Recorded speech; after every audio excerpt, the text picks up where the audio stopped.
President, good afternoon. Good afternoon. Sir, are you still satisfied with Secretary John Victor Mulia's chief, given the strings of fugitives of justice being able to go past law enforcement? Well, yes. I don't know why that rumor went around. I think somebody wants his job. Kaya kinakalat na matatanggal na siya para siguro ang inaasahan nila sila ay may ilagay.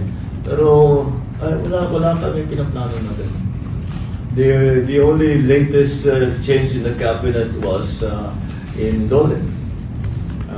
Because Secretary Benny has asked to take a step back. He has some issues that he has to deal with. And so we have appointed a new cabinet secretary for Dole, which is former Senator Francis Tolentino. Thank you, Mr. President. Sir,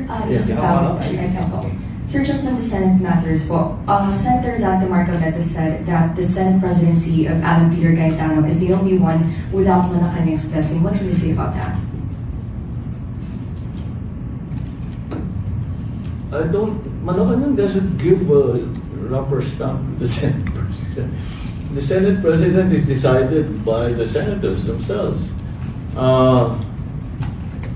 I mean, of course, we are aware of the goings on in the Senate because it's important to us to be well informed.